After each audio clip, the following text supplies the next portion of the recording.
They're coming to get you, Barbara. It has been established that persons who have recently died have been returning to life and committing acts of murder.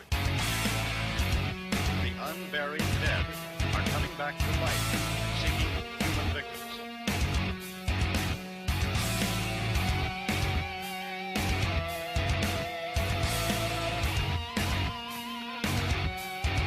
This week on a podcast from Beneath, we talk about the Hammer horror movies. Mr. Poe, how's it going? I'm doing great, man. I mean, we got two awesome guests. They keep coming back, and I don't know if you have something on them or what, but they. I do not. Eric, how's it going? I am doing quite well. How are you? I'm doing pretty good. And William, how you doing? Doing very good, Gary. Thanks. Looking forward to 30 or 40 years of Hammer films. So Yeah. a lot of ground to cover. There's a lot of ground to cover. My first question for everybody is the Hammer, Dracula, and Frankenstein, are those better than the Universal? That's a real hard question to That, ask. well, you're talking about, like, Hammer to me is a lot more. I guess it had, because they came out and it's all color and you can, it's just different, man. That is a hard one, Eric. I mean, I agree with Eric. That's hard. It's difficult. It's difficult because, like, if somebody remade The Exorcist today, and I was just watching The Exorcist for the 47,000th time the other night, and my girlfriend and I were having that conversation. It was like, what would The Exorcist look like today? And we both, all we have to do is use so many other wrong-headed examples of remakes to be able to say it's going to lose all of the sort of realism that made the original so effective. And yeah. So when you ask a question like, is Hammer better than Universal?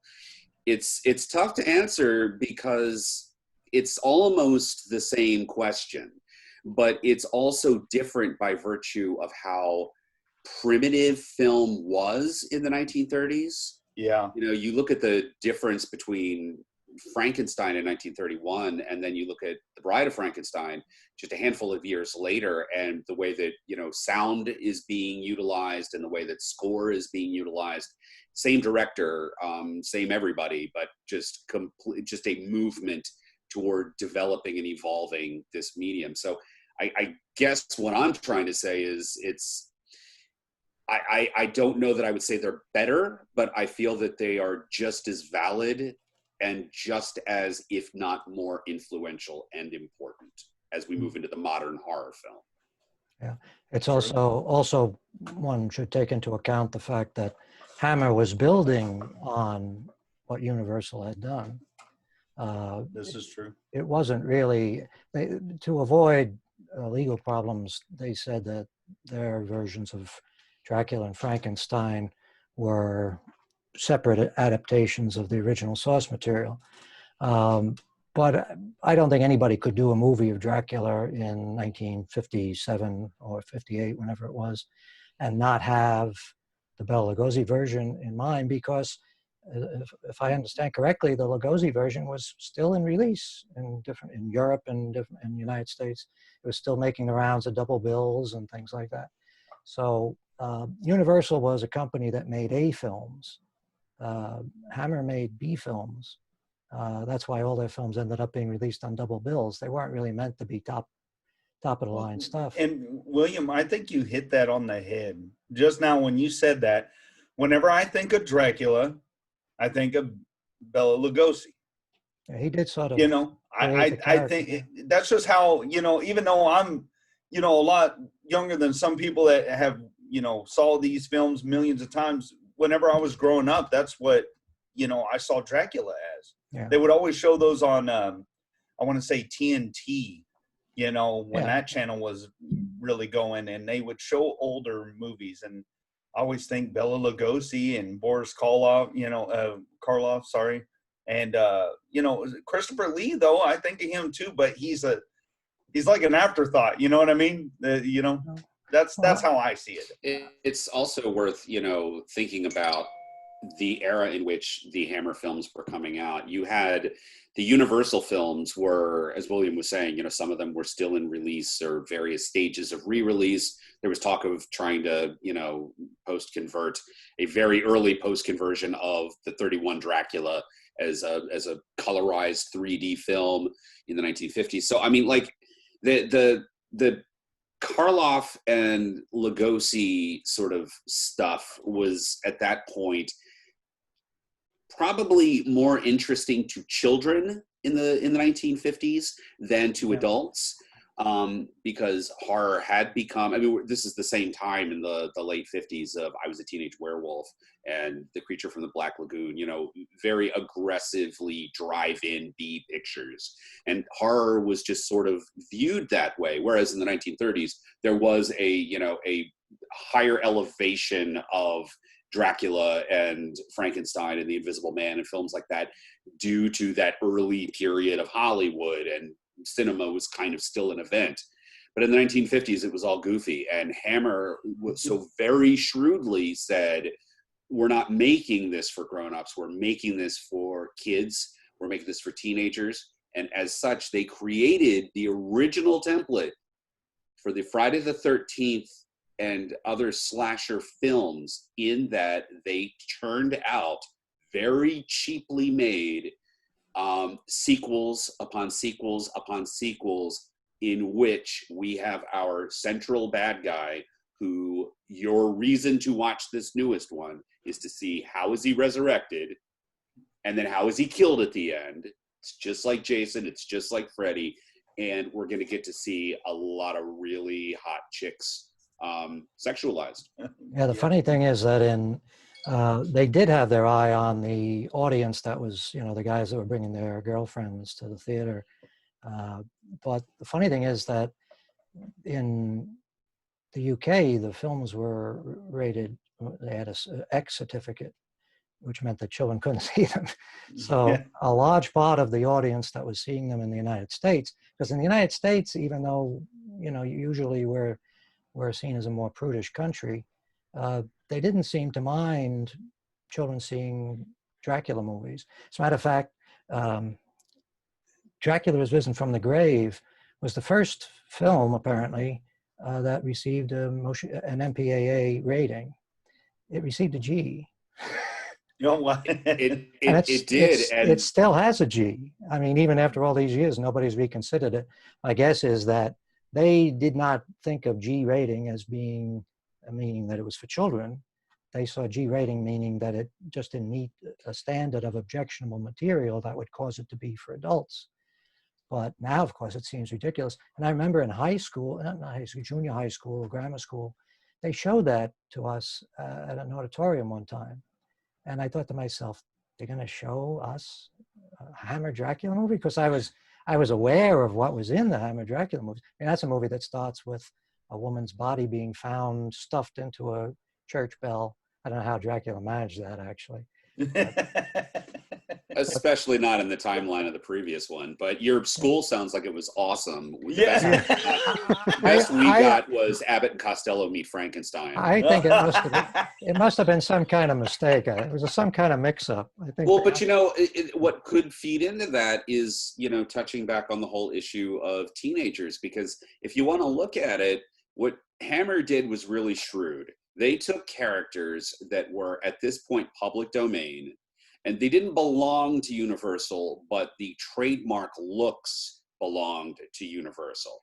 And so, what Hammer does is they say, let's take these things that we don't have to buy the rights to, these characters, and what we're going to do is we are going to build on the fact that they already have an IP. It's Dracula, it's Frankenstein, they have an IP. But in addition to that, what we're going to do is we are going to take something that is, at this point kind of laughable, corny, considered for children, and we are going to add tits and blood to it. And that's exactly what they did. It was like the Zack Snyder version of Dracula for 1957, same thing, or for 58, and for Frankenstein in 57. And then, Oliver Reed is the Wolf Man, and, the Jekyll and Hyde that they did after that. And just And they started the blood in Horror of Dracula right in the opening credits. They have the blood spattering on his name right in the opening credits. Curse of Frankenstein, which preceded Horror of Dracula, is still now, to a certain extent, a kind of a shocking film because, and I had just recently watched it on a big screen. First time I've seen it on a big screen. In the past, when I was growing up, obviously I wasn't around in 1957 when it came out, but when I've seen it over the years as a kid or as a young adult, it was always on analog TVs. Now, of course, everybody has giant-sized flat-screen TVs and Blu-ray players. So it was really like seeing the movie in the theater. It might have been better quality than what most people see in the theater. And to see that some of those scenes that seem to come out right out of the blue, like when the monster gets shot in the face with a rifle, that's still pretty shocking, you know.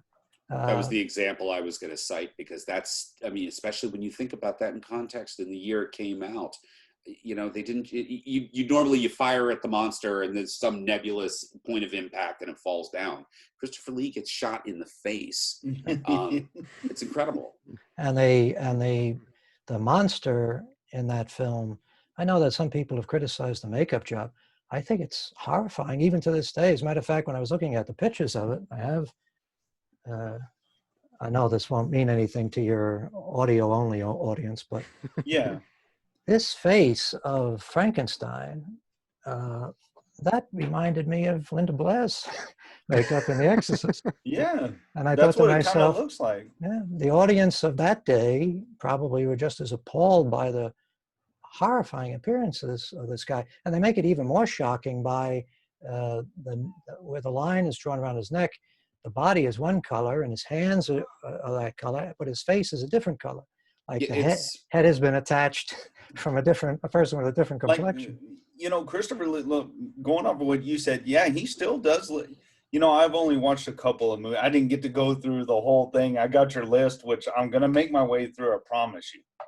Now, that being said, Christopher Lee's Dracula, I mean, those red eyes and how he looks, it still, And I mean, that shit is scary looking, you know? And yeah. A major selling point of those films over the years was this face and this expression. And does anybody know how he did that, William? With the red eyes? I mean, contact lenses. Contact lenses. Yeah. They were hand painted. Really? Yeah, hand painted contact lenses. Holy shit! I didn't know that. But he, in his performances, the monster in Frankenstein, and also in Dracula, and also in The Mummy, he showed his training as a mime. He had done more work as a mime, and when you look at his performance as Dracula and you see that face, if you just saw the face, you say to yourself, that's a face that somebody has practiced. He didn't just end up with that standing in front of the camera and suddenly coming up with it. The eyes are so wide that you can see the white above his pupil. The snarl creates these little lines that look like the sort of effect that you get when a wolf snarls at you. And the fact that you can see his bottom teeth as much as you can see his top teeth, which makes it seem much more convincing. I mean, if a vampire really existed, he probably wouldn't just be showing you his eye teeth, right? Yeah. That looks kind of goofy. But if somebody's got all their teeth and they're all these, and Christopher Lee did not have Hollywood movie star teeth, it just makes the whole effect that much more convincing. And whenever he's in any scene, some of the movies he hardly had any dialogue. One movie didn't have any dialogue at all, other than snarls and hisses. And he's always standing so that he can look down at everybody else in the scene. This is what you get all the time, the lids, right? As he peers down his nose at everybody. Even when he's pointing, he doesn't point like this with the finger going up. He points down all the time. He intentionally crooks his finger. So it's always down. You're beneath me, right? And that is all considered stuff. That's stuff that he came up with, and he put it into the performance. The same thing is true of the monster, the sort of broken marionette feeling that the monster has in Frankenstein, where it looks like it's, a puppet that strings have been cut. And that one scene where after he's been shot in the head and Frankenstein brings his tutor in to show him that he's repaired him, And as soon as the monster is facing away, as soon as he sees that the guy has entered, he's so ashamed of his appearance that he turns away. That's the sort of thing that really shows a person was paying attention to the performance. They weren't just like Glenn Strange and some of the Universal films where they're just, Yeah, true. And it makes the character a touching character. You feel sorry for it, even though with that face, you wouldn't think you would feel sorry for it. And the Mummy as well. I was really surprised because I held off on the Mummy. I was never a fan. I loved the Boris Karloff Mummy. I thought that was a wonderful film. But that was really a sort of Universal doing a remake of Dracula. All the same elements, except it was an Egyptian mummy instead of a vampire. Well, with the subsequent Universal films, it was, Lon Chaney or some other stunt person or, character actor covered in bandages all the time, just dragging around, attacking people. Boring, tedious. So I never bothered to watch the Hammer Mummy film because I assumed it would be the same thing. Well, it turns out it's a terrific film, and his performance in that, even though he, again, doesn't have any dialogue, is very good. He really makes you believe that this is a thinking, feeling thing, which is a trick. So those two guys, Cushing and Christopher Lee, probably if we were going to give out awards for the most valuable player for Hammer films, those guys barely, them and James Bernard, the guy that did the music, the people that did the sets, the people that did the cinematography. Yeah, whenever Christopher Lee is Dracula, when he makes his entrance and he comes down the steps and he's just floating, that's got to be one of the best Dracula entrances ever. Yeah, it totally is. And it's, so much of it is owed to that incredible silhouette that Christopher Lee has. They outfitted him with a very specific cloak that creates all sorts of awesome poses. The way that it was almost like he was, sort of, forever swimming in his own pool of blood underneath his wings. I mean, it was absolutely fantastic. That entrance that you mentioned is, yet another example of how brilliant Hammer was, because when the film, the first Dracula as it's known in the UK, and Horror of Dracula in the US, which had a lot to do, just to sidetrack for 1 second, the names of the films in the UK were, for example, they're just called Frankenstein and Dracula. And then over here, they had to add, content to the title so as to avoid any potential lawsuits with Universal. or even just confusion, right? Or even just confusion. No, but I can see that. By the time you got around to Dracula's Risen from the Grave, which we were just talking about, had its first MPAA rating, it's because they cut a deal with Universal at that point. Oh yeah, and Universal much earlier actually. Yeah. But also that allowed for Jack Pierce's monster design to be utilized in The Evil of Frankenstein. Which didn't work out too well, actually. No, probably shouldn't have done that. The concern about a copyright caused them to come up with something that was, unique. And then when they finally made a deal with Universal, because Universal International was distributing their films, then they went with that ridiculous box head makeup design, which looks like somebody took a Kleenex box and just put it on there. But bringing it back around to that first Dracula appearance, I'm sorry, I realized I was taking us way off the mark here. But that first Dracula appearance, they played with conventions. They knew that audiences were going to laugh when he appears there in silhouette at the top of the stairs, and you get the big, bum, bum, bum, James Bernard thing going on. And people were expecting him to, start talking like Bela Lugosi, start sounding like he was an alien from another world. And he just comes down the stairs and he's like, he introduces himself as Dracula. And when that opened in 1958, everybody in the theater was howling with laughter, the way that was anticipated. And then Dracula came down and opened his mouth, sounded like a normal human being, and audiences were with the movie from that point forward, because they realized this ain't your daddy's Dracula. And Dracula actually has an opportunity to make two entrances in a fairly brief period of time. He makes that first entrance where everybody's expecting him, as you say, to talk like Bela Lugosi, and he turns out to be a very, urbane, intelligent man. And then a few minutes later in the film, he makes another smash entrance with his face covered in blood and that horrible face that we were talking about, the snarling face. And so he really, well, it also is, there seemed to be something in the air around that time, this idea of reversals in films, in film scripts. I mean, the Bond films were doing this, and Hammer was doing it as well. Jimmy Sangster, who should be on that list of most valuable players along with the actors, he designed a script for Horror of Dracula, which really is filled with implausible stuff. I mean, right from the beginning, they have Jonathan Harker saying that he's coming to Castle Dracula because he's been hired as Dracula's librarian. Well, what possible reason would Dracula have to hire a librarian? But they're setting up the first reversal. The first reversal is, of course, that we think that he's just an innocent person, but actually he's a vampire hunter who's intentionally going there to kill Dracula. So we overlook the absurdity of it because we got a thrill from that surprise. And the same is true with when the female, the first bride of Dracula shows up.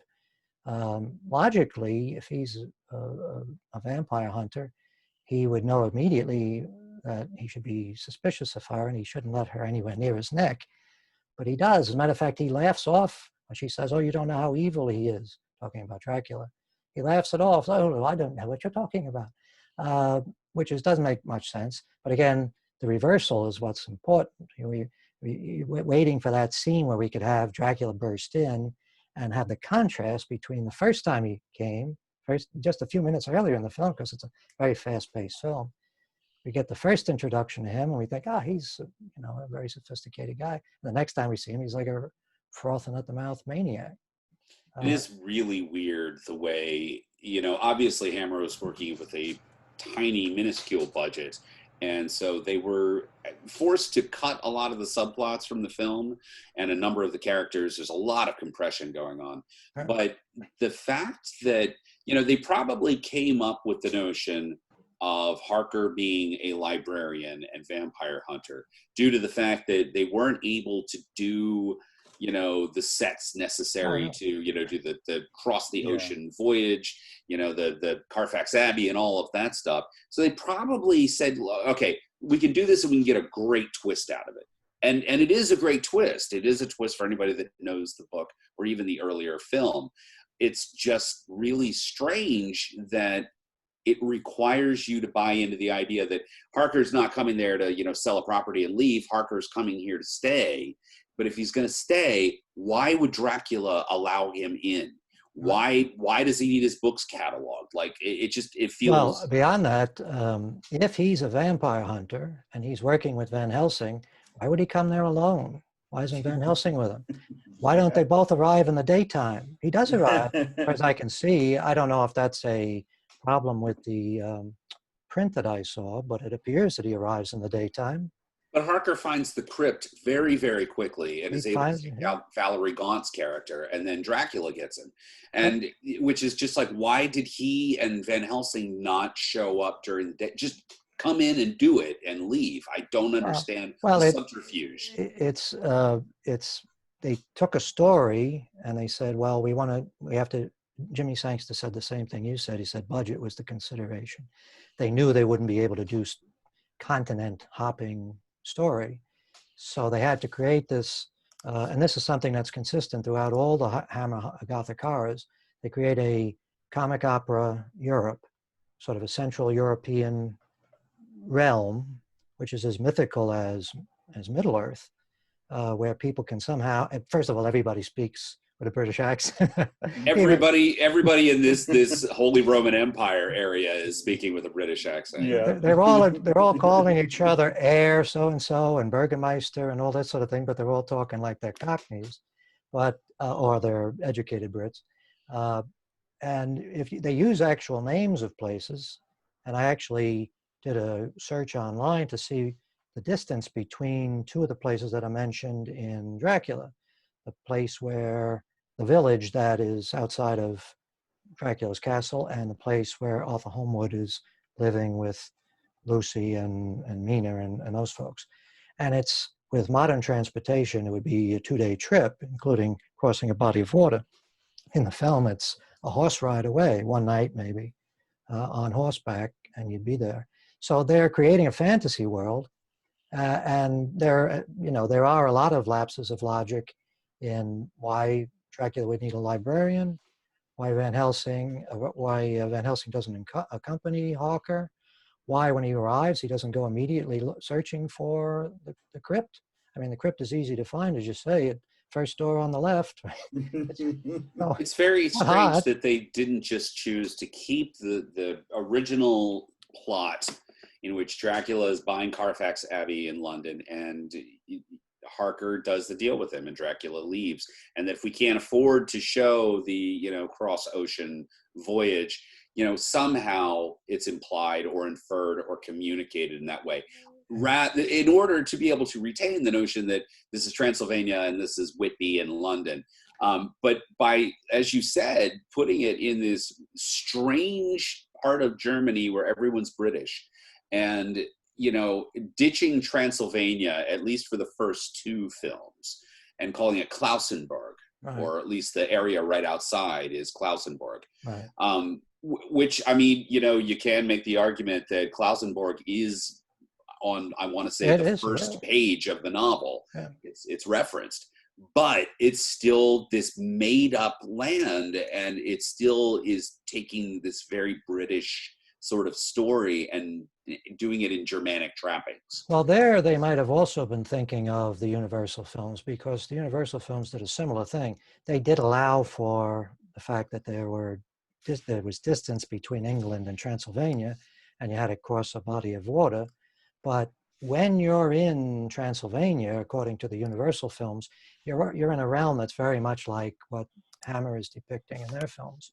It's that place where there seems to be an ongoing Oktoberfest in the village. And, all the people who are in positions of authority have the titles that you would expect in a Austrian or a German country, but they all, as we were saying, speak with British accents, or, they certainly don't seem like people from that region. But this is like, this is the language of storytelling with these type of films. If you look at Bride of Frankenstein, the filmmaker intentionally designed the thing as a science fiction story being told by Mary Shelley, right? I mean, he did something in the second film that he didn't do in the first film, which is he has Mary Shelley describing the events.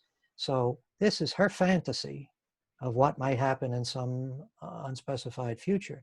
And even when they use technology that was available in 1930, they treat it as if it's something that's part of this fantasy world. There's a point where Ernest Thesiger, I think his name is pronounced. Yeah. He picks up a phone, which is a very bulky contraption, and he says, if you speak through this device, she will be able to hear you. He's talking about they've abducted Henry Frankenstein's wife, and they're holding her, and they have to communicate by phone. But they don't say, here she is, she's on the phone. They say, if you speak into this device, as if they're suggesting that this is part of Mary Shelley's science fiction fantasy. And I don't think there are any visible cars in Bride of Frankenstein. There are in Frankenstein.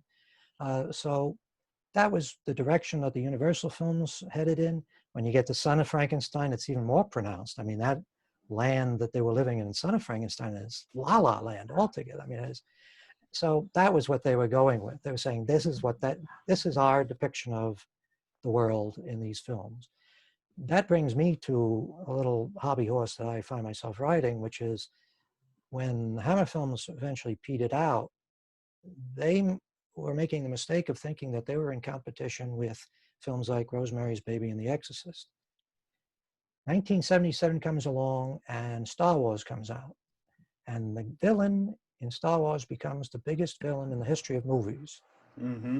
What is the villain in Star Wars? The villain in Star Wars is Christopher Lee's Dracula with a helmet on. He's got the hand gestures. He has the predilection for throttling people by, taking them by the throat. Wow. He has the same voice. Christopher Lee was offered a role in Star Wars. He turned it down because he was too busy doing Starship Invaders or whatever piece of crap that he decided he needed to do.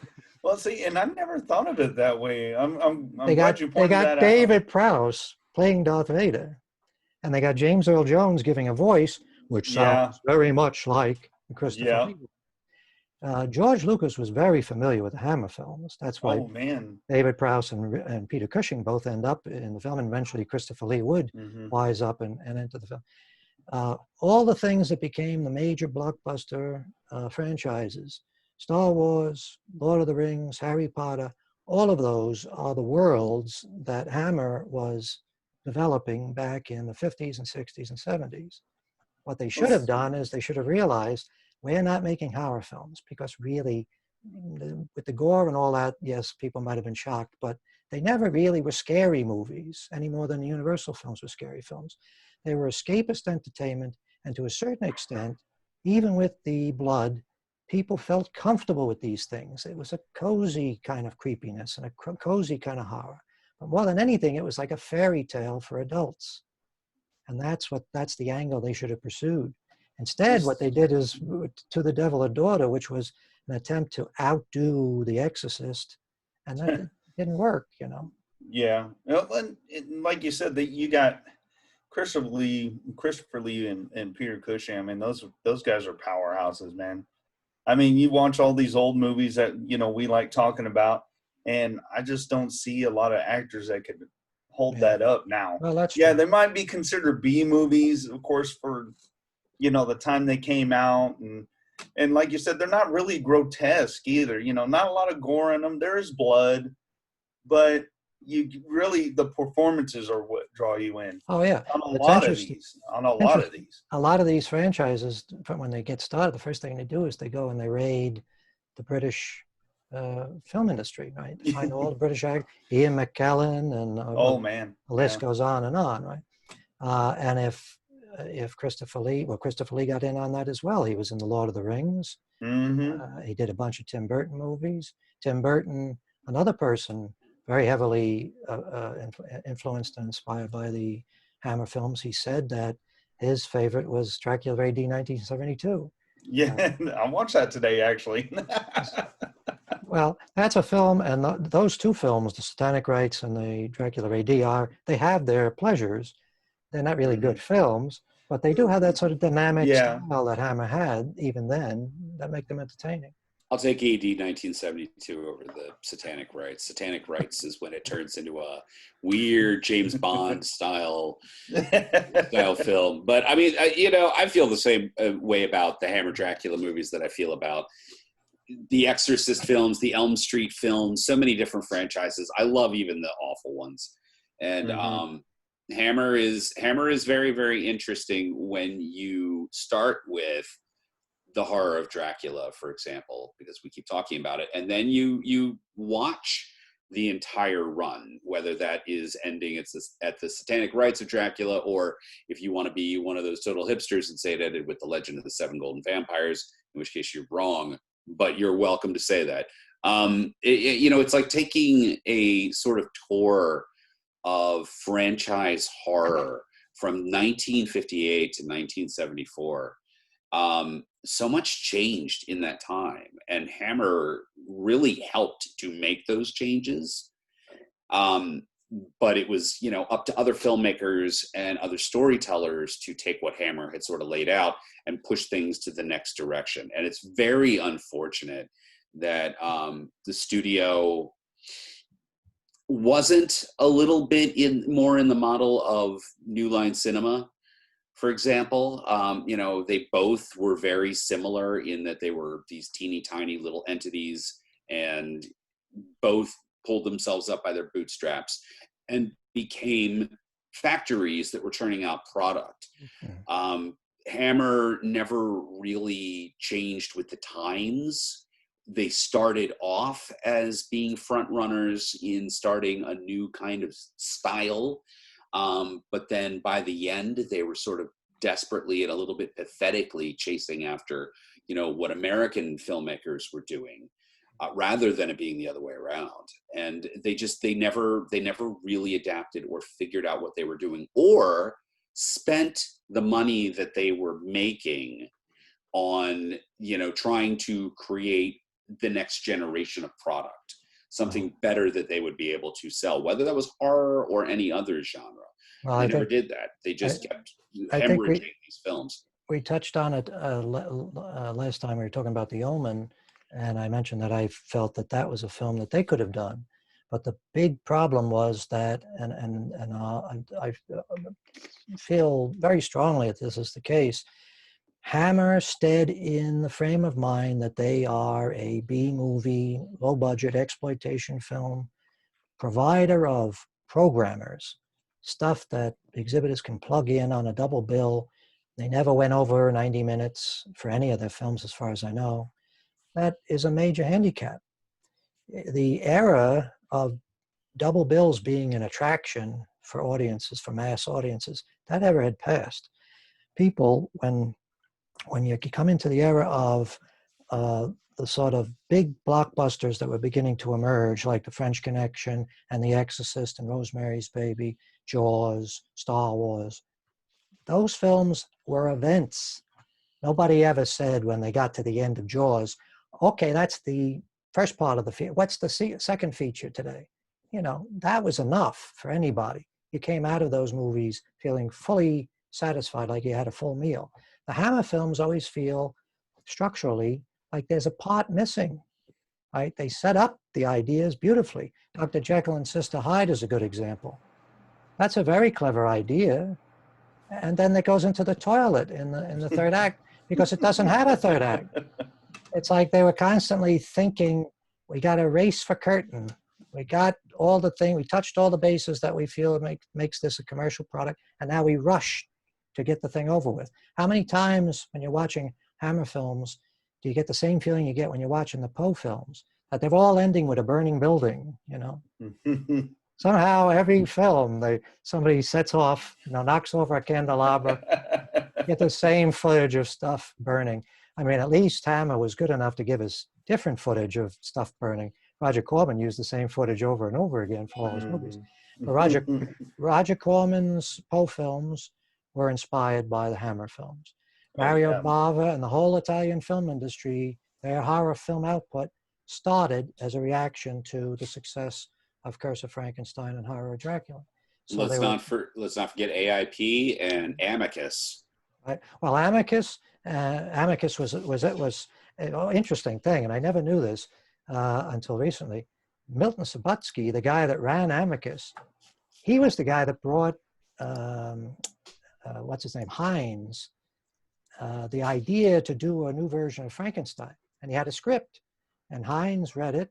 And Michael Carrera, not Michael Carreras, the other Carreras, I forget which, the earlier generation. James Carreras told him, you don't need to buy that. That's in the public domain. We can do our own version. So they told Milton Subotsky to go away, and they made their own version. Of course, it was one of the biggest hits of that year.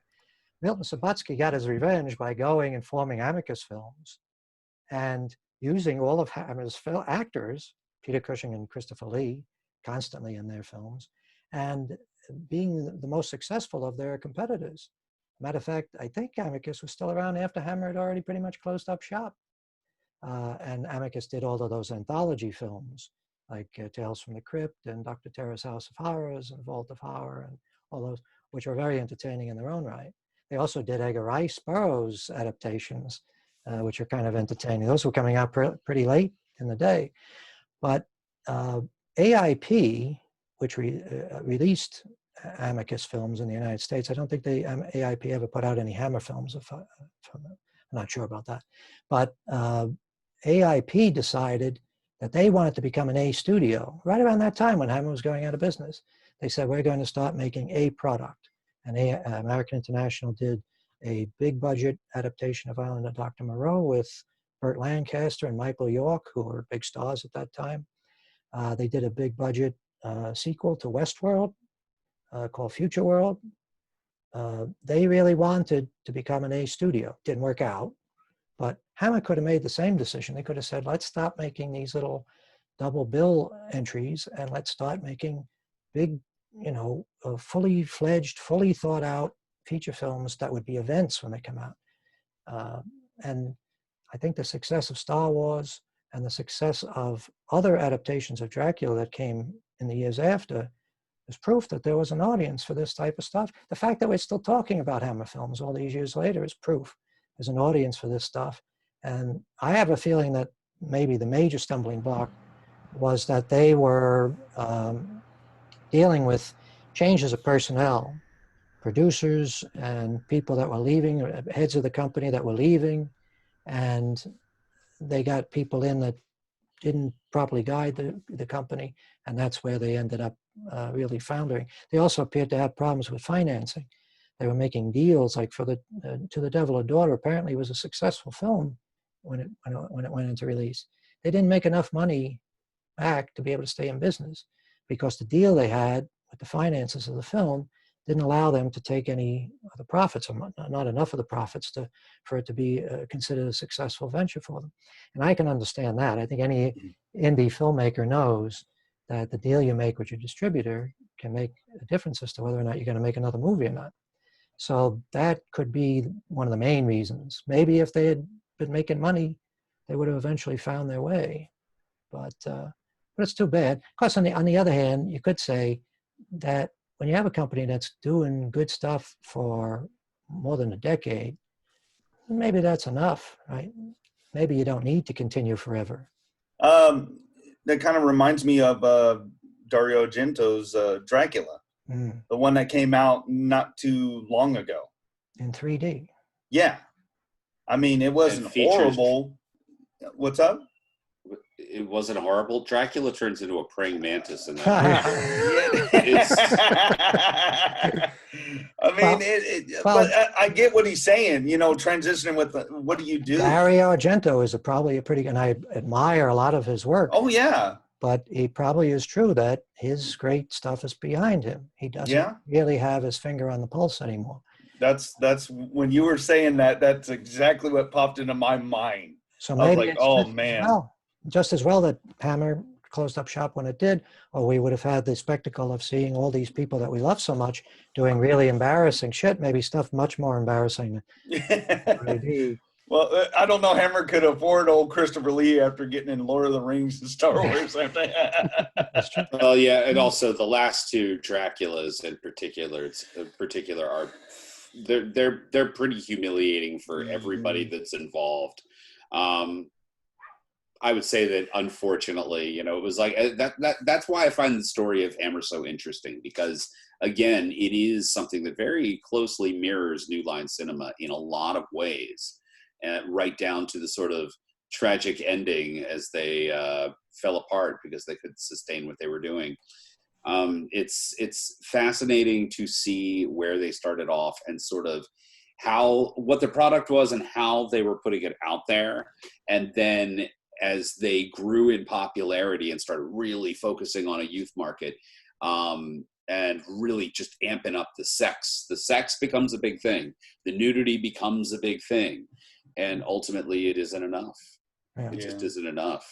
I think Hammer needed to concentrate on more contemporary eras. I think that the period piece was sort of gone by the time we got to the 1970s. The Gothic sort of stories, the audiences wanted more contemporary, relatable characters and situations. That doesn't mean bring Dracula into modern day, Carnaby Street swinging London. Yeah. But it does mean, I think that some of the other things they did, their Exorcist ripoff was not very good, but at least it was trying to be, contemporary.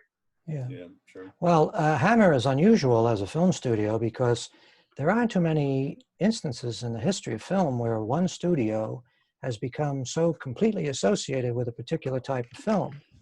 I mean, the closest I can think of is something like MGM, where they sort of became famous for their musicals. But MGM was doing a wide range of different films. They never just did musicals. Hammer also did a pretty wide range of different things. But the stuff that they were really successful for and the stuff that they were known for were the Hammer horror films. They did different types of horror, and they ventured into like science fiction stuff. They did prehistoric. They had like 3 films that were prehistoric adventures, right? Yeah. Caveman adventures. 1 Million Years BC was, I think, one of their most successful films. So it's not as if they weren't trying different things, but it was all in the public's mind, all under that one heading of horror, supernatural, science fiction stuff. The one science fiction movie that is purely science fiction that they did, which is a thing called Moon 02, which I just had the misfortune to catch. I was about to say I hadn't watched it yet. That is awful. That is unwatchable in my opinion. Now, couldn't you kind of compare Hammer to what Trauma has done? Well, Trauma, they are even on tinier budgets, right? Right, but they started out Well, that's interesting. not being a horror French, and then they come out with what was it, Toxic Avenger? I guess would have been their first big horror. Yeah. So then, and that's pretty much all they've That's done true. since. Yeah. Well, it's interesting. Trauma is an example of a type of product that I would say is the opposite of Hammer in one respect. Trauma is all about making fun of the stuff you're doing, right? It's all done as intentionally bad, trashy, campy stuff. Hammer's success was based on the fact that no matter how ridiculous the story, no matter whose brain was being put into which body, everybody played it dead straight. And that was, I think, the secret of their success. You never had to worry if you sat down to watch a Hammer movie that the guys on the screen would be making fun of you for watching it, right? They treated it as if it was high art, and they knew it wasn't, but they treated it that way, and that's what makes it entertaining. You're right. That's how I feel when I watch those. Yeah. They really treat it with respect, even though it was a Dracula movie, but you get really good acting out of these. You really do. Peter Cushing, and we sung the praises of Christopher Lee, but Peter Cushing is just amazing in these films. Oh, yeah. He's really a fine screen actor, and he's also a very entertaining guy to watch. I mean, the way he uses props and the way he moves his body, it's really a delight, and it's an education to any actor anybody who wants to be a screen actor, to see how he's able on these tiny little sets to hold your attention with manipulating, like lighting a cigarette or something like that. It's extraordinary. He was doing the cigarette stuff right up to the end. I think there's a couple of scenes in Satanic Rites of Dracula where he has 2 or 3 cigarettes going at once. He smoked so much that apparently he would wear gloves when he smoked because he didn't want his nicotine stained fingers to show. Oh, wow. Well, in Dracula Prince of Darkness, they didn't have the Van Helsing character. They had Father Sandor. Right. Played by Andrew Keir. I would love to see the adventures of that guy, because that character was, just in the little bit that he was in that movie, he's very spectacular. He's awesome, and I think that a badass monk with a gun. it's unfortunate that you don't get Van Helsing in that film. I mean, you can make there's that ongoing debate about The Brides of Dracula from 1960. Is that a sequel to Dracula or Horror of Dracula, or is it a spin-off taking place in the same universe? I mean, but it doesn't have Dracula, despite having Dracula in the title, but it does have Van Helsing. Then you get Dracula Prince of Darkness, which has Andrew Keir in that sort of authoritative priest role. And I think he's great. I think he's absolutely great. And you're right. That would have made a really awesome series of films. Or when Hammer did their Hammer House of Horror show, doing the adventures of Father Sandor, because he was absolutely fantastic. I thought that it's funny that we always think about Van Helsing and Dracula in this series. We think about Peter Cushing and Christopher Lee when they were only in the Horror of Dracula and then the double feature of AD 1972 and the Satanic Rites. They were only in the first and last ones together. But you got these great, wonderful character actors who would pop up and fill sort of Van Helsing roles. There would be those older guiding adult or authority figures. And that is actually why, and I know we talked about this a little bit offline, Taste the Blood of Dracula is my absolute favorite film in that series. And just one of my favorite films, period, because of the way that it takes the concept of, first of all, has anybody else seen it? Oh, sure. It's been a while, but yeah, go ahead. Yeah, just the way that they managed to really tap in to what was happening in the world at the time, the generation gap in the late 60s. They tap into that with Taste the Blood of Dracula and really make it the first film that's explicitly for teenagers, and about dealing with your sanctimonious, hypocritical, brothel visiting fathers who force you to go to church and do the right thing. And they go out once a month and, indulge in all sorts of naughty things that they are normally speaking out against.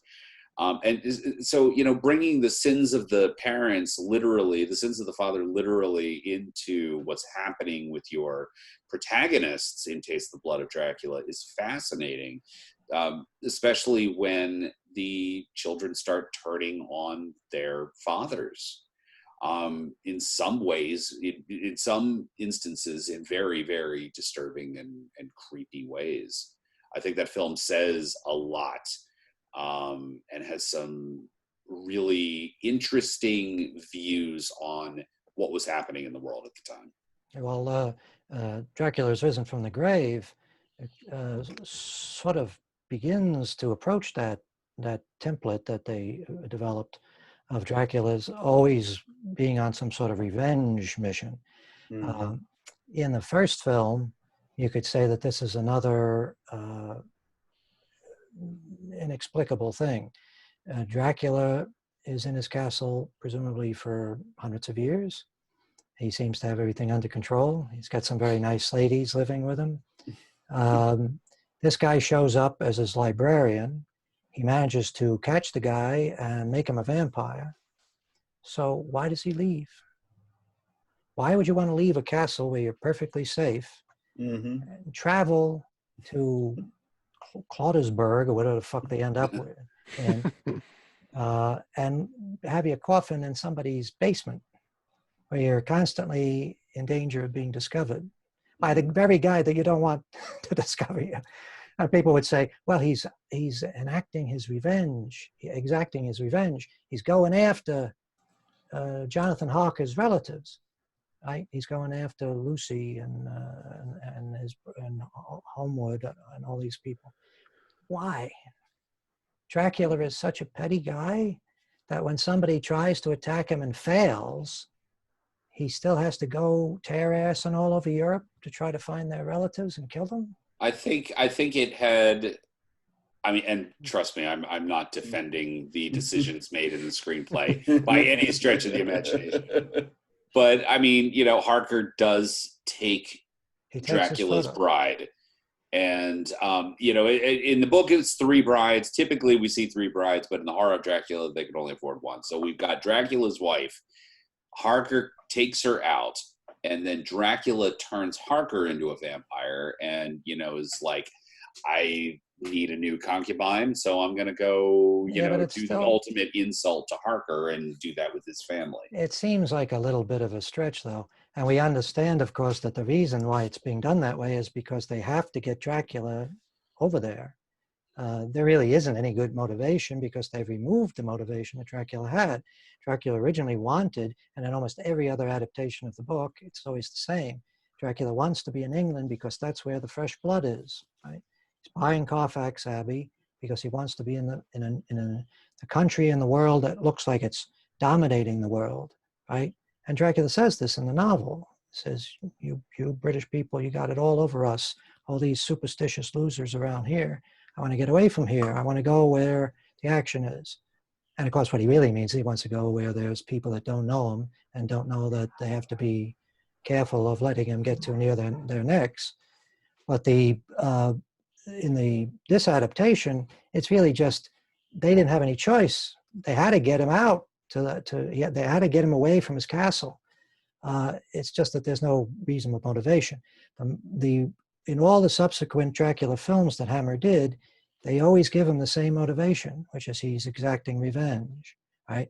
In Dracula Has Risen from the Grave, he's going after the Monsignor that put a cross in front of his castle. That's pretty far-fetched, right?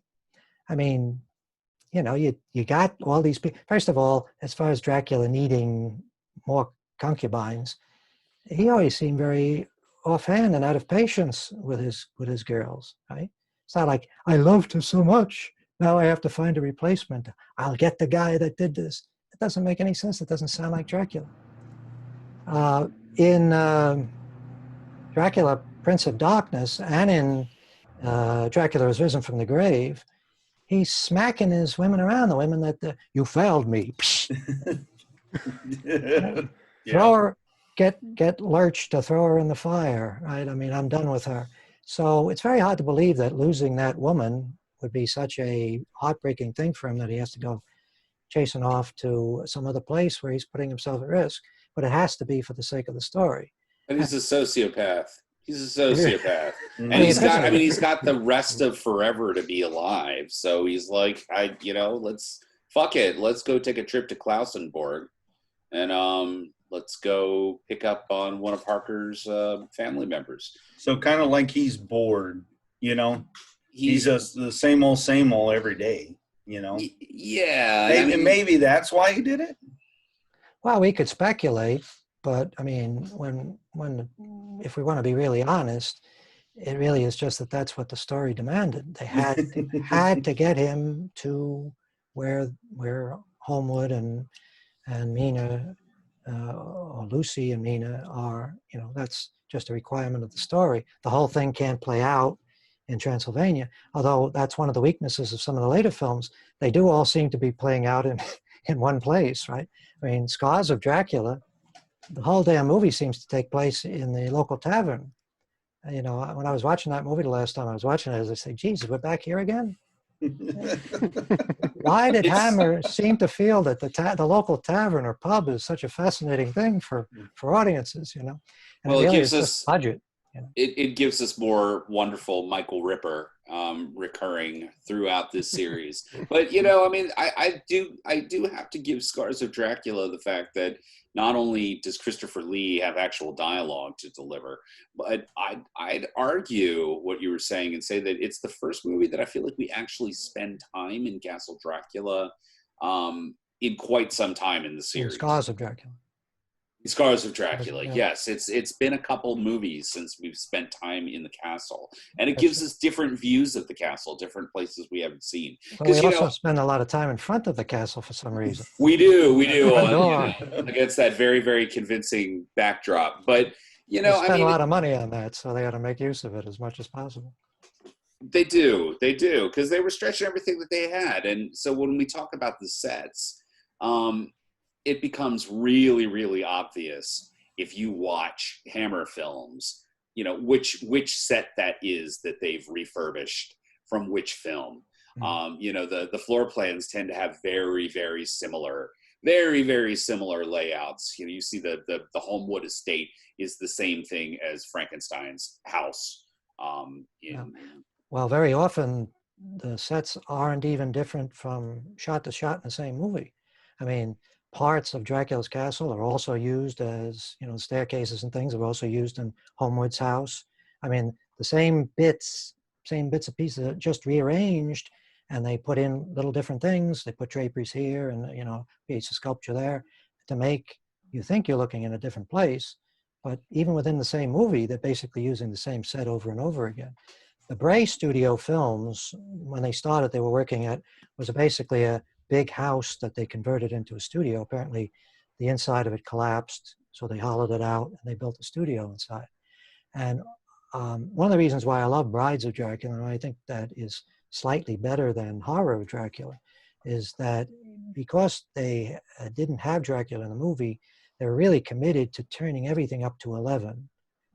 The storytelling is very precise. It moves like a shot. Everything is elegant. One thing that jumps out at me last time I watched it, there's a scene where Van Helsing comes to Meinster Castle or estate, and he's walking through the place. Meinster has already made a vampire out of his mother, and he's taken off.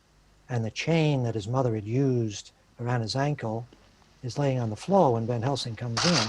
And as Van Helsing is walking along, we hear him kick the chain. And he continues to the window, looks out the window, then comes back, and then the camera descends with him to show the chain on the floor. And I thought, that's good direction. Most people would say, you kick the chain, you hear the chain, the camera has to cut to the chain, right? But here they say, no, we don't have to do that. We're setting up the next moment. The next beat is he comes back and he looks and he sees what he kicked was the chain, right? And the audience already knows that it's the chain because we've already been introduced to that element in the story.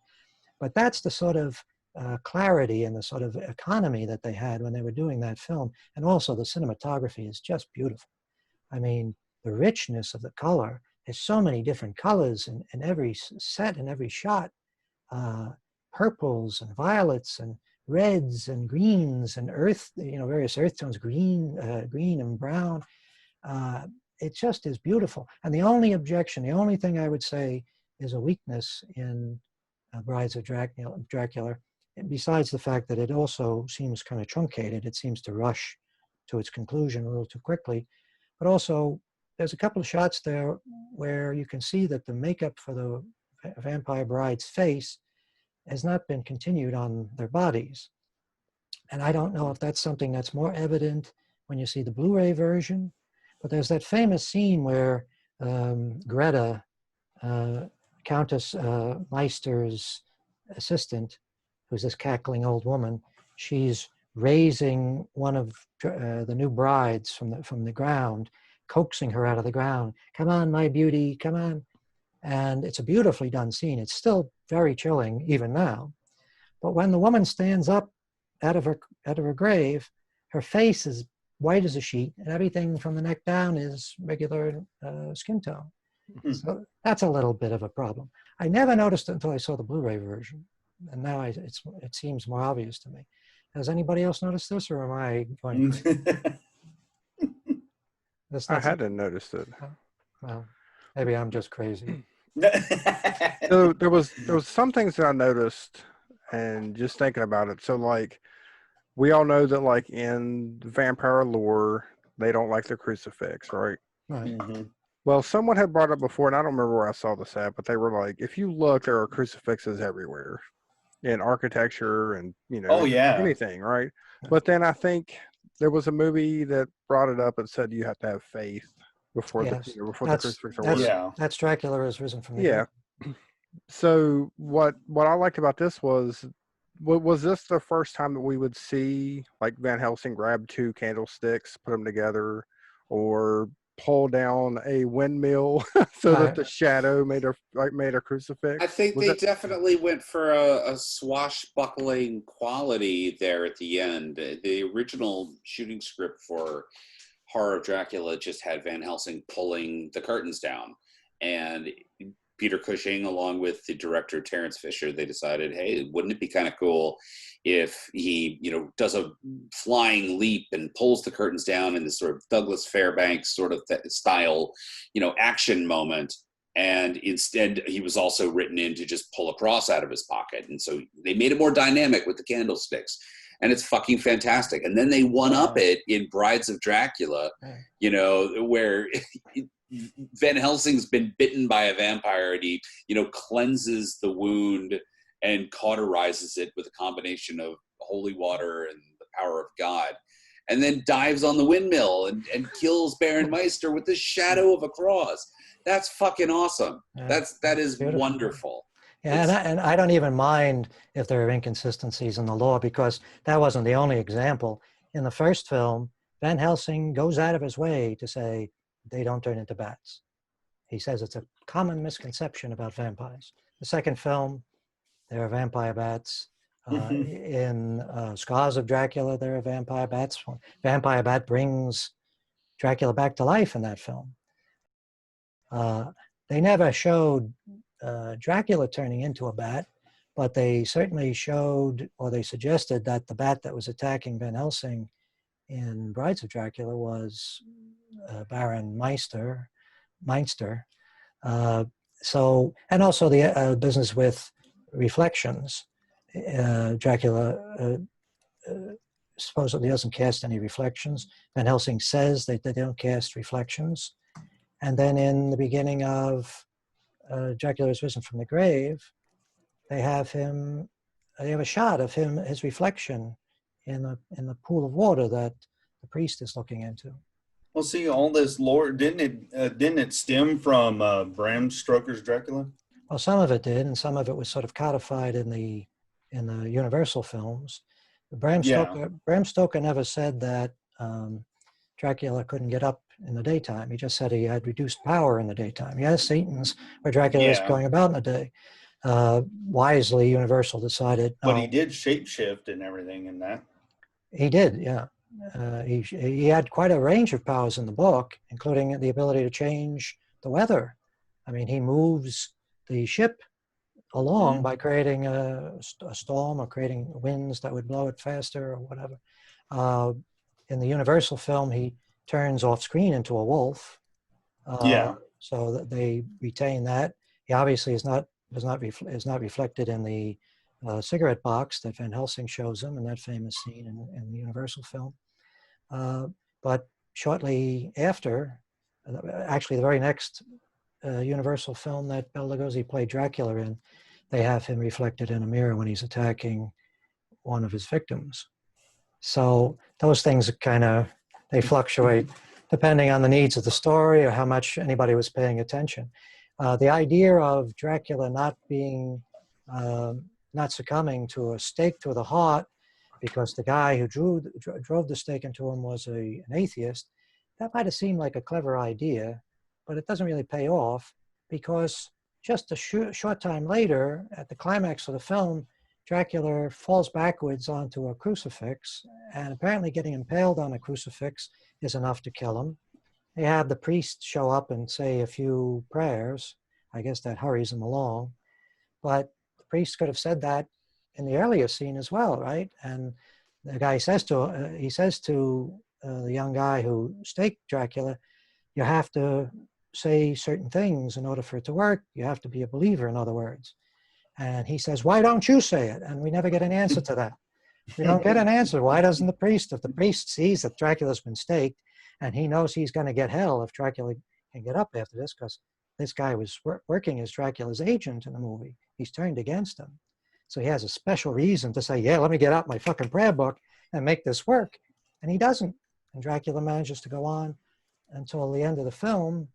And then he shows up out of the clear blue. Somehow he manages to find his way to Dracula's castle and say a few prayers, and Dracula dies as a result or is destroyed. So all those things were always changing, and there was never any consistency. And I have a feeling that when they put stuff like that into the script, when they made a point of saying, having Van Helsing say, oh, running water, actually it's Father, whatever his name is, Shandor. Father Shandor, so he mentions that running water could kill Dracula. And it's just like in a Bond film, that if Q demonstrates a tool or a weapon to Bond in the beginning of the film, 15 minutes later, Bond is going to be. So I was going to say, was that the, because that's how he's dispensed at the end of Prince of Darkness is right. Falling through the ice into, I'm assuming that was running water. I don't know if that was a creek or a moat around his castle, but I've always heard that he just can't cross water, right? Right. That's what But I didn't, so, I mean, was this even that doesn't make sense because in the novel, he's crossing an enormous body of water to get to England. Right? But he's lying on his bed of native earth. I guess that's the thing. That would make sense. Was this the first very active on the Demeter? He manages to wipe out the whole crew before they dock. And they actually never do dock. They crash on land at Whitby. Right. So he doesn't seem to be restrained too much just by the fact that he's crossing a body of water. Was this the first and last time that he was dispensed in that way with running water? Or? Well, actually, in Dracula A.D., they kill one of... Yeah, that's what I was about to bring up, because I just saw that movie. They dropped Johnny Alucard into... well, he falls and hits the stupid faucet, and he falls in the bath, and he's like, oh, turn it off, and Of course, Peter Cushing's like, "Where is she? Where is she? You'll never find her." Yeah. So that was the other instance where running water. Yeah, it did kill him. You're right. But they were always stretching things. They were always digging up new things, like the business about in Satanic Rites, where Van Helsing has to announce over a cigarette that Dracula can be killed by the crown of the stuff that they made the crown of thorns, the The bramble. hawthorn tree. Hawthorn tree, right? Oh, okay. And sure enough, by the end of the film, he's all wrapped up in a hawthorn tree. He gets stuck in a tree and then has the most sort of distressing and upsetting death, in which he receives a broken fence post through his ribs. Van Helsing stakes him, but doesn't actually stake him. And that's always a funny thing that I love in these movies, the way that killing the vampire, the wooden stake through the heart, is rarely lined up over the actual heart. Right. Oh yeah. And of course, it's ridiculous in the first place, because if you read Dracula, it's not the wooden stake that kills the vampire. It's the wooden stake holds the vampire down so that the surgical procedure can be performed of decapitating and then stuff in the mouth with wolfsbane and all that sort of ritualistic stuff. So Dracula gets a wooden stake. It's supposed to be through the heart. It's between the ribs as he's covered in branches from this tree. And do we want to go on right now? I realize that we were supposed to be talking about Hammer and we've talked about Dracula. No, man. Well, one Do thing we have a favorite and a least favorite death for Dracula in these films? Least favorite's going to be falling through the ice yeah, that was Really? and being frozen. Yeah, it took that took a lot away from how badass Dracula is if he just falls through ice. Yeah. And the way he's screaming, it's just I didn't like it. It seemed kind of comical to me. Yeah, falling backwards on the cross is not the most dignified way to go either. So I would probably list those two as weak entries, but they were trying. I mean, what I feel is another indication of how strong these actors were. Christopher Lee had to do a lot of undignified stuff, but he was always completely commanding in that role. No matter what sort of silliness they were putting him through, he still was a frightening figure. So you gotta give him credit for that. But I agree, especially when they have the piece of ice going up like the lid of a like your coffee cup. And I was surprised to hear that the stuntman who did that had a near accident. Oh wow. I found it hard to believe that it was required to get a stuntman. I mean, why was there any water in that? Why would they bother? Eric, what's your favorite and least favorite? My favorite death is probably going to have to be the death by sunlight at the end of Horror of Dracula. It's just that good and it's classic. Yeah. My least favorite is definitely, I've already shared all my favorites. It's the least favorite is the death at the end of Satanic Rites, where he gets stuck in the tree and then gets a fence post through his stomach. It's pretty undignified. Although, if we expand, since we're talking about Hammer films, if we go so far as to consider the Seven Brothers, that probably is the worst death of Dracula. Because even though it comes at the hand of Peter Cushing, it's a pretty limp ending to the film. And of course, Dracula in that movie just looks awful. Roy Ward Baker directed Seven Brothers. He sure did. Yeah, and Roy Ward Baker also directed Scars of Dracula. He sure did. So Roy Ward Baker had something in his mind about Dracula being made up like Quentin Crisp. I mean, he just looks like he's rubbed pastry on his face. Yeah, he's very powdered in Scars. Very, very powdered. I was reading in one of the bulletin boards somebody speculating that there was a mistake made, that actor, I forget his name, was supposed to be photographed entirely in green light. And there is some footage in the film where he is in green light. In green light, you don't see how ridiculous the makeup is. Without the green light, he looks like your auntie. It is easily the worst the worst Dracula on screen, and they go so far as to do the booming, echoey voice pre Al Adamson and Dracula versus Frankenstein. I forget the. Have you guys seen Dracula versus Frankenstein? Oh yes. Yes. You know, in that film that he got his accountant to play Dracula, and to make him more commanding, they put an echo on his voice. And they did the same thing in Seven Brothers. It's not as bad as Xandor, or whatever his name was, but that would be my worst, I think. I don't know why they did that echo thing. I mean, I just took it as it was the time when it came out, but I don't know. Mr. Poe, what is your favorite and least favorite? Oh, I have to go with the ice. When he falls to the ice, yeah, that's my least favorite death. Anything else is better than that. And your favorite would be anything else other than that, yeah. We talked a lot about Christopher Lee. What's everybody's thoughts on Peter Cushing? Well, I thought he was probably their most important actor. Yeah. He actually got the dialogue. Christopher Lee never spoke of it. Yeah. You're right. And Peter Cushing was very reliable. I mean, they could always count on him to come back and do their films. Christopher Lee, for some strange reason, and this is one of the great mysteries, in my opinion, it's one of the, like, similar to the mystery of why Universal never let Bela Lugosi play Dracula again, other than Abbott and Costello meet Frankenstein. I have my theories, if anybody's interested. I've been waiting to try out my theories. Does anybody have any ideas? No, let it fly.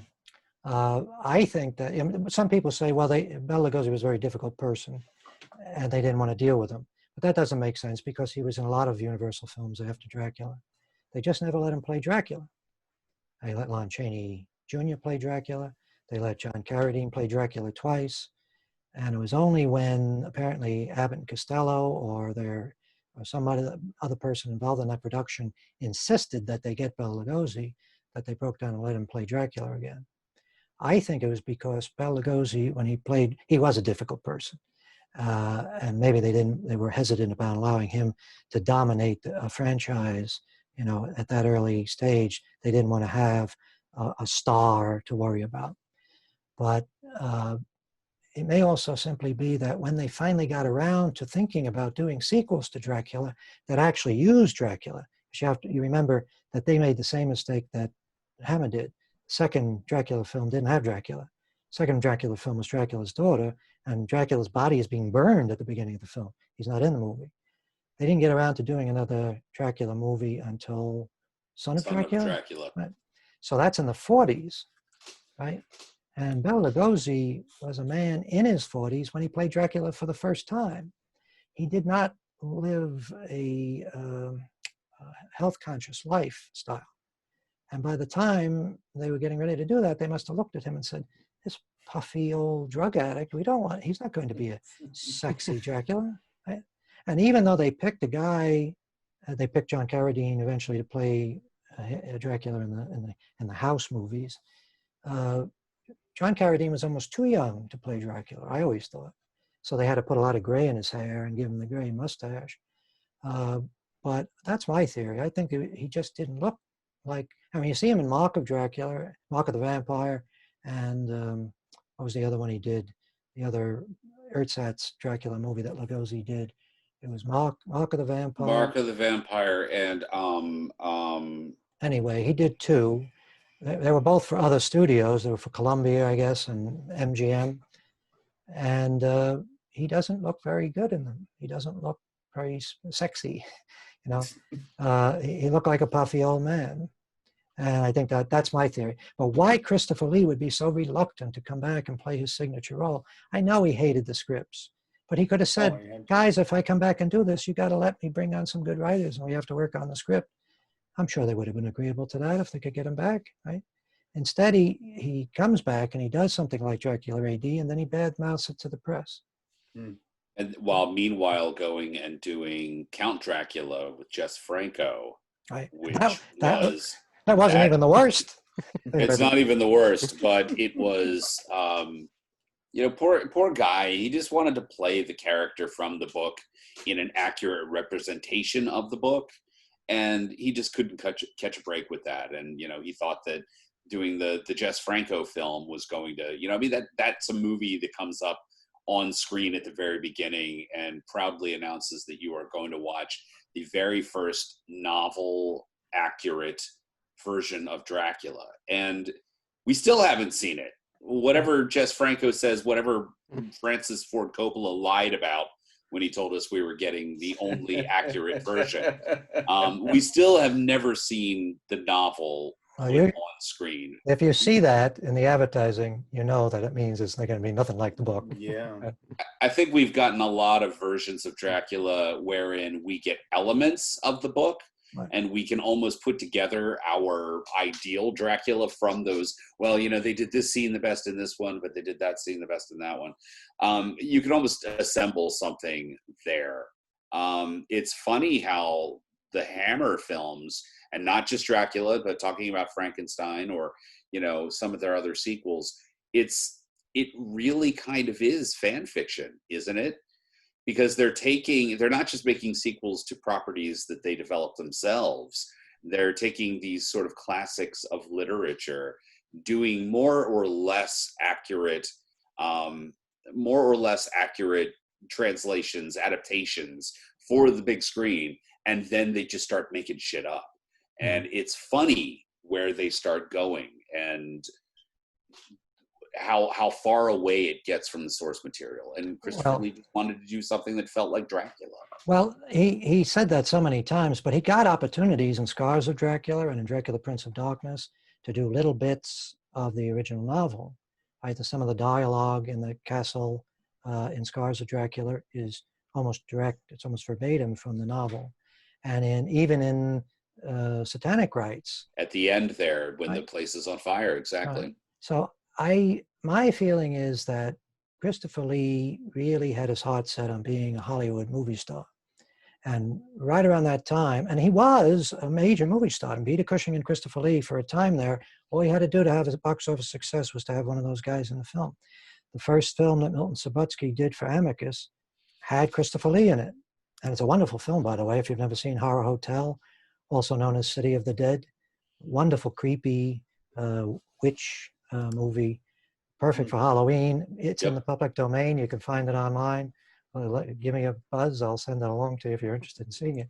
But Christopher Lee was a major star, but he wanted to be a major Hollywood star.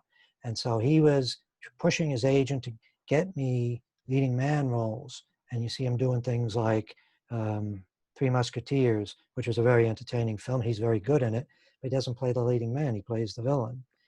He did Private Life of Sherlock Holmes, terrific film, Billy Wilder movie. He was over the moon that Billy Wilder would cast him in a film. He liked the movie so much, he was even willing to do the unthinkable and give up his toupee.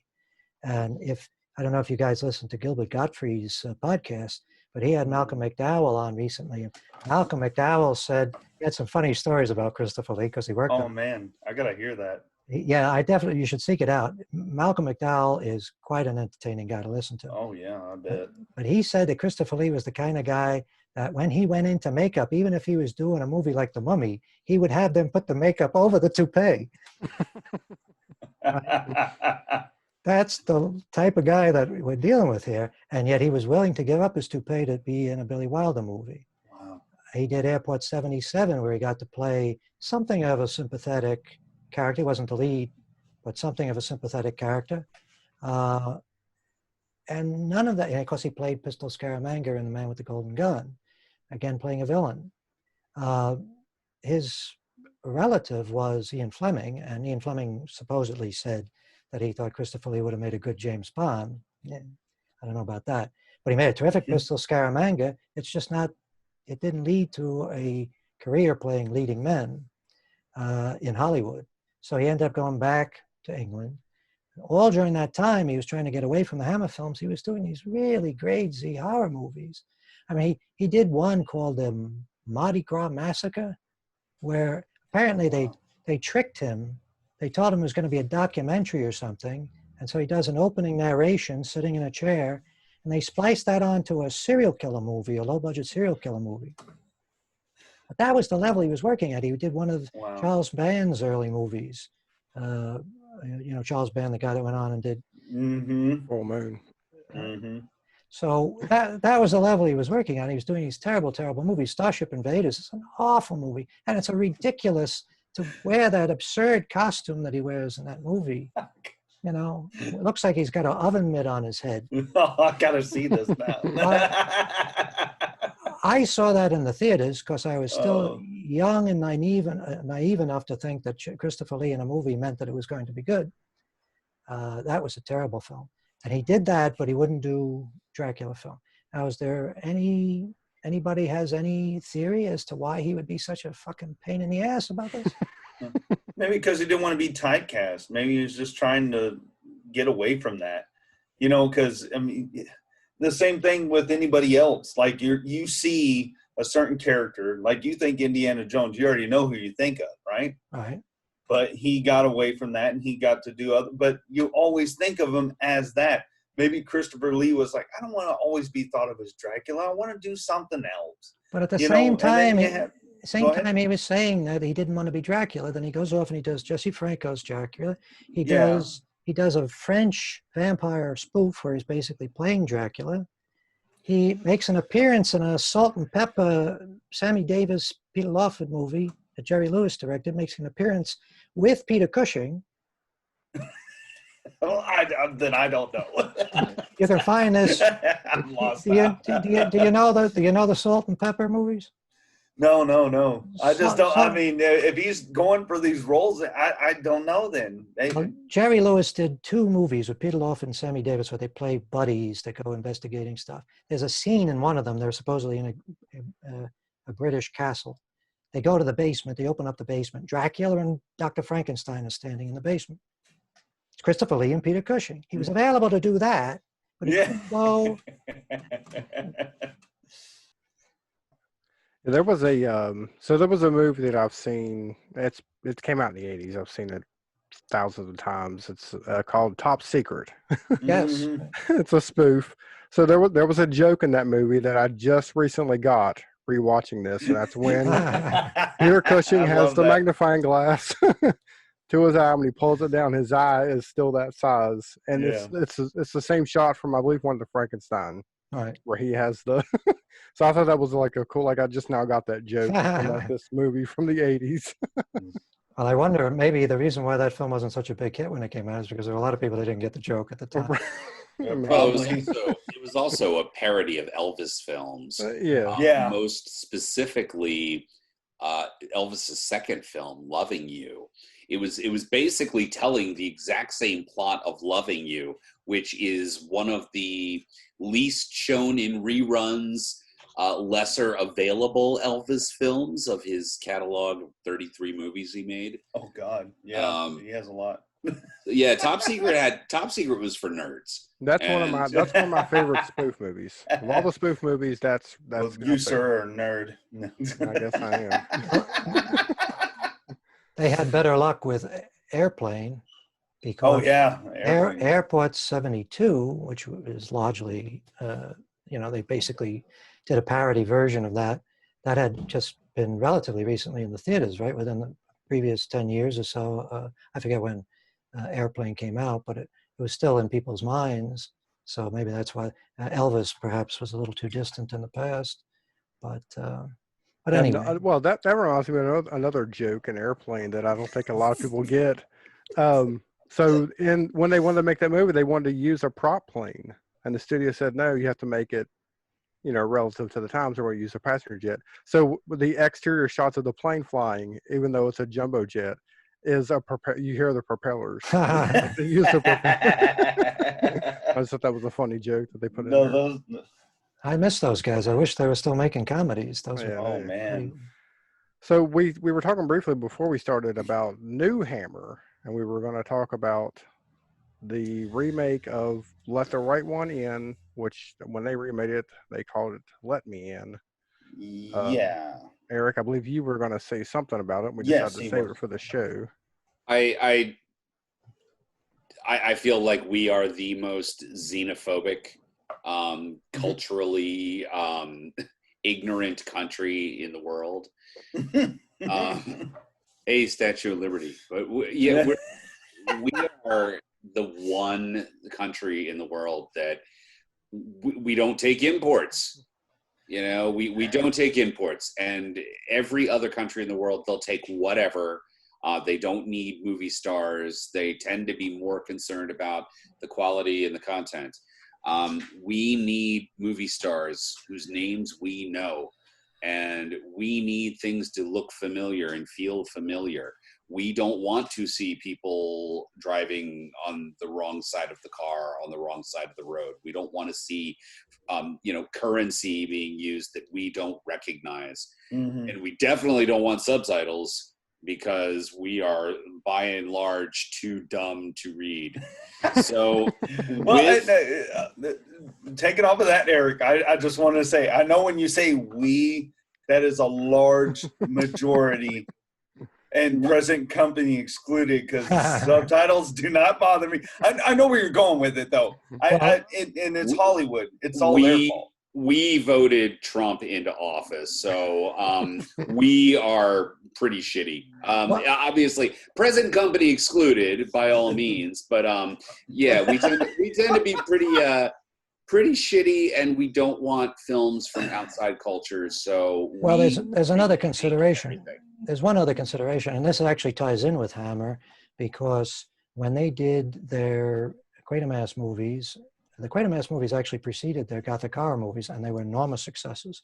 The Quatermass Experiment, Quatermass 2, and Quatermass and the Pit were the three British BBC serials, TV serials, that they turned into movies.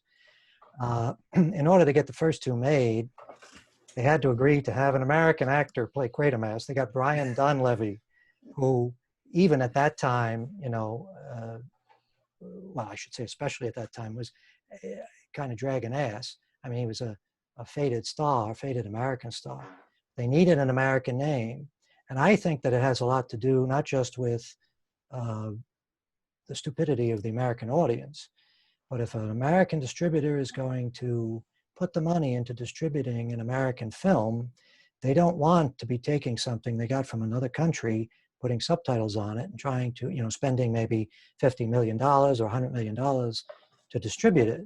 Doesn't make sense. And they're not going to make any fans among the unions. The American actors don't want to see French films and British films being distributed in the United States on that sort of mass level. So what they'll do occasionally, and I think they did it with Let the Right One In, is that they'll have one of their sub-companies buy their classics company. They'll buy the rights to distribute it to art house theaters in the United States. And then they'll work on a deal where they can do a new version, and they'll spend $100 million on it, and then spend another $100 million on distributing it. So Eric, are you saying that the remake is not as good as the original? I think that... Yeah, go ahead. I don't think it's as good as the original, and no, it has mostly to do with the fact that it's completely unnecessary. Its existence is rendered obsolete by virtue of the existence of its predecessor. I mean, it's the exact same movie. It looks the exact same. I don't understand why it exists any more than I understand why, we had to remake many Psycho. Other things, such as there's Psycho, but look at the girl with the dragon tattoo. Well, that's the same situation, right? What the hell is that movie, and why do we need it? We don't need it. It's the same situation. It's a foreign film, and they don't want to invest the money in distribution expense for a foreign film because they don't think that the audience in the United States is there for it. So much better. I watched all of those. Don't you think I they watched paid the Americanized more version. money? Go ahead. I'm sorry. Don't you think they paid Daniel Craig more money to be in that movie than they would have paid to just distribute? Well, and Daniel Craig is just that's the whole it drives point. me nuts. That's the whole point. They want to spend more money. I mean, that's why they don't make James Bond movies for $50,000. They want to spend $300 million because that's the industry. Everybody gets a piece. Everybody has a job. And when the movie comes out, they make $1 billion. So everybody's happy. Well, they see, don't. go ahead. I'm sorry. They don't want to risk wasting money on a distribution campaign for a movie that doesn't have any obvious audience. What was the last time a foreign language film got wide distribution in the United States and was a success? I want to say, I want to say Train to Busan has been doing very fucking good. But it wasn't released. It didn't receive a wide theatrical release. Oh, well, no, I got, okay. I hear you now. If you're going to have that sort of campaign that you need in order to do a major theatrical release in the United States, you want it to be your product. You don't want it to be somebody else's film. Those Hammer films really aren't true Hammer films anyway. So we shouldn't be discussing them, right? Oh, God. Eric, you want to give us your final thoughts on Hammer horror films? I love them, and I tend to gravitate towards them in the month of October. I discovered them at a very young age, and I continue to love them today. I thought it was always really cool in high school to be like, look, I'm getting my, BBC style production of, David Copperfield or whatever. It's Masterpiece Theater with fangs. And it's all the better for it. It's wonderful trash that passes the sniff test if your parents walk past the room and look, he's watching PBS, he's watching Masterpiece Theater. So I adore these films. I adore them, and I again, as I said at the top, I think that they are the clear progenitors of later slasher films. Yeah, William? I love those films. I love the look of them. Brides of Dracula and Quatermass in the Pit and The Devil Rides Out are probably my favorites. Curse of Frankenstein, I'm always amazed by. I don't watch that very much, but when I do watch it, I say, hey, this is a fucking good film. It's smart, it's funny, it's fast moving, and as an adaptation of the original material, it actually improves on the original material in a way that maybe Horror Dracula doesn't do so much.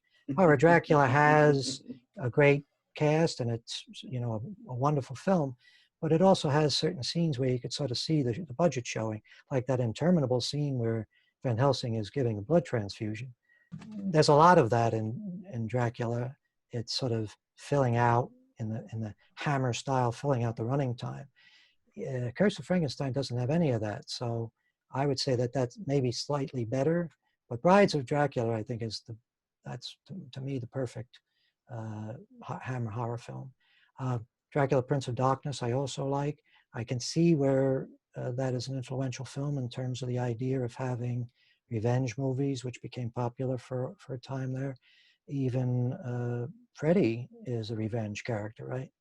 And I guess Jason and Michael Myers, all those characters are really revenge characters. They're all coming back to kill the people that they feel did them wrong. And that's something that Dracula was doing before any of them.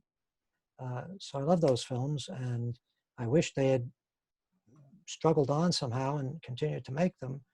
But when I see what they were doing towards the end, maybe it's just as well that they quit, because I don't think their reputation could have stood too many movies like To the Devil a Daughter. All right. Mr. Poe? Oh, like I always say, people should go back and see these films. I try to spread the knowledge a little bit, what little knowledge I have in my brain. But, whenever someone talks about an old movie, or they ask me, what do you suggest for horror movies, and all this, and I'll tell them, go check out the classics, check out these. This is what started everything. Right. So go back and see these and appreciate it for what it is.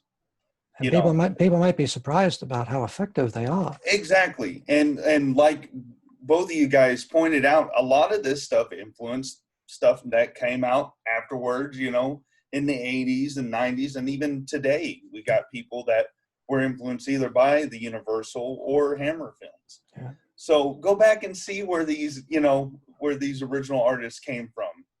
One thing I would say, not to interrupt you, but no, go ahead. Make sure that those people that you're advising seek these things out in the best possible form. Because Yeah. I know a lot of young people will try to watch these old classics on their laptop or their smartphone Yeah. while they're doing something else, and then they're surprised that the movie wasn't really No, you got to sit down. Right. You got to get a bag of popcorn. You got to enjoy. biggest screen, Yeah. headphones, so you can hear, and a Don't good miss a sound. thing. Right, exactly. You have But no, I always appreciate you guys coming on here. You give me an education, and I hope that people that listen to us, get a little bit of an education as well on what to watch and get some insight. And I really respect you guys, you coming out here and talking with us. And I want to wish, before we sign off and everything, I do want to wish everybody a happy Halloween. Watch out for the kiddies. I know it's COVID, and some people have some neat ways of handing out candy. I think I saw a director, his name's Drew Maverick. He came out with a little gun, and it just shoots, and the candy just goes everywhere, just so it's like 6 feet away. And then another guy I follow, he makes horror-themed pins. He's very talented, and he made like this thing. It's like a little tower, and he's just gonna throw candy off the tower. That's an idea. So people are coming up with real cool ways to do Halloween.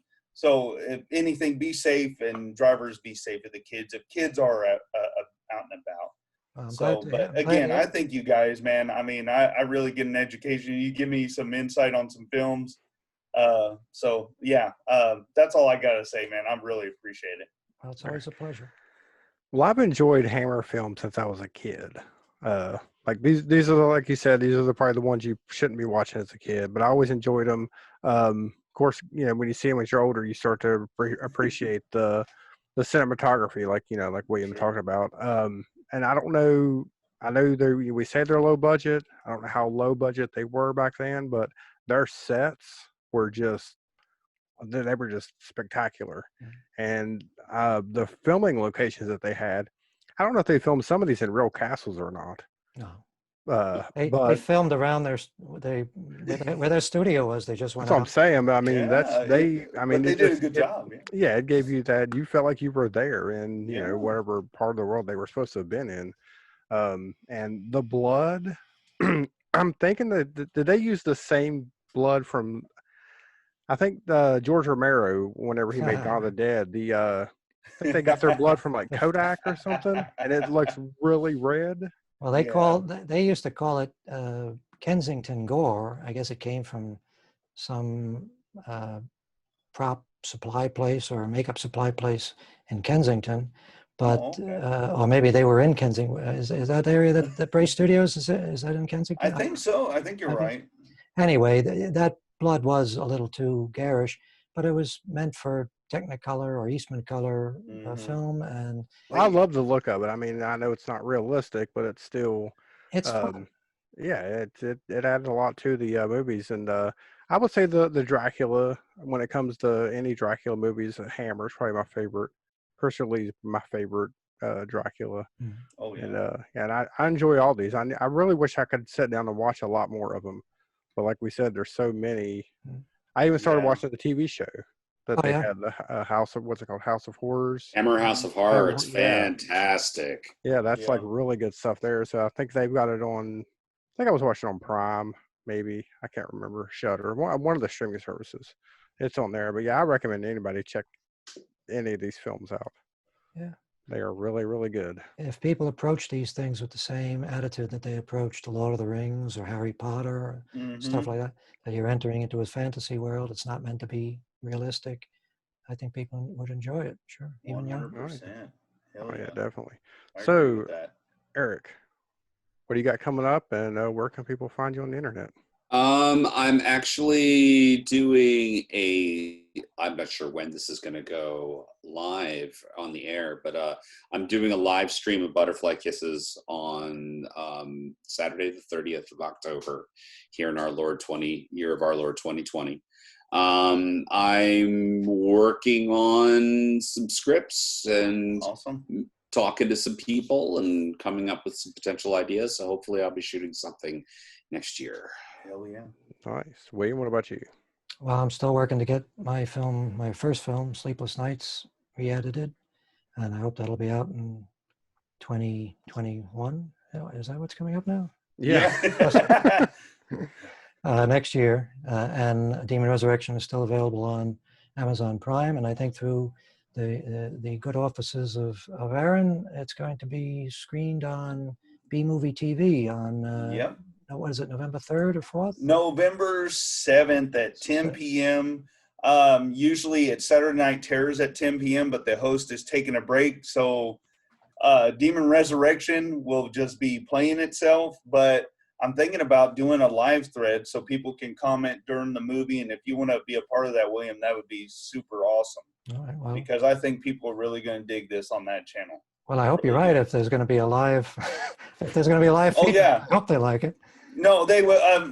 Trust me, they needed a break from the slew of movies that we've had this October.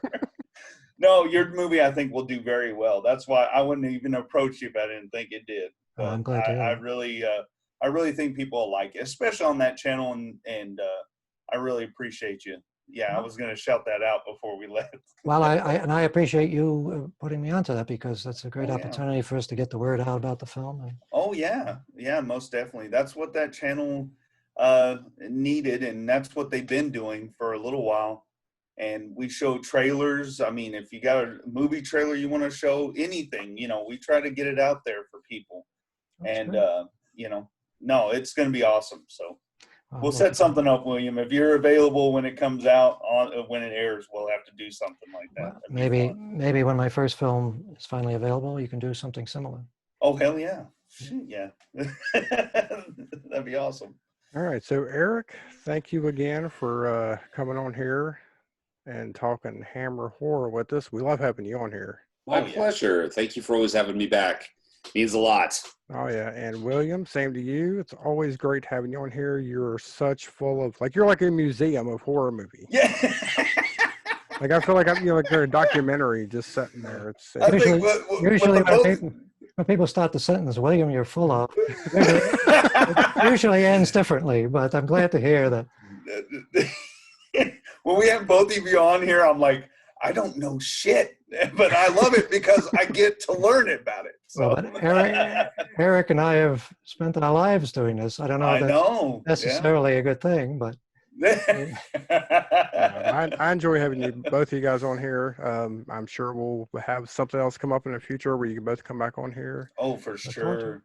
We just have to figure out what that is and work it out. Yeah. Amicus next time. There you go. And I guess until next week, everybody, thanks for listening. It has been established that persons who have recently died have been returning to life and committing acts of murder. The unburied